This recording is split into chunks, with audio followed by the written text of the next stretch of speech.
বিশ্বনবী সাল্লাল্লাহু আলাইহি ওয়াসাল্লামের কবরের উপরে এই আয়াতটা লেখা, যে আয়াত নিয়ে আমি এখন আপনাদের সামনে আলোচনা করছি। লা তারফাউ আসওয়াতাকুম ফাওকা সাওতিন নবী। দেখছেন না হাজী সাহেবরা, দেখে আসছেন না?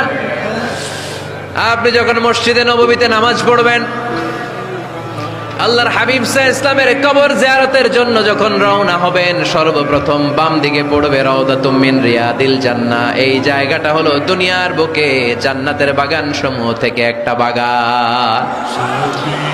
আপনি হাঁটতে থাকবেন, হাঁটতে হাঁটতে রাউদাতুম মিন রিয়াদিল জান্নাহ পার হওয়ার পরে বাম দিকে পড়বে বিশ্বনবীর কবর। বিশ্বনবীর কবরের সামনে দাঁড়িয়ে কোনো উম্মত সহ্য করতে পারে নাকি? ধৈর্য ধারণ করতে পারে নাকি? আজীবন যেই নবীর কথা শুনলাম, আজীবন যেই নবীর হাদিস চর্চা করলাম, আজীবন যেই নবীর ভালোবাসা হৃদয়ের মধ্যে ধারণ করলাম, ওই নবী নাকি এই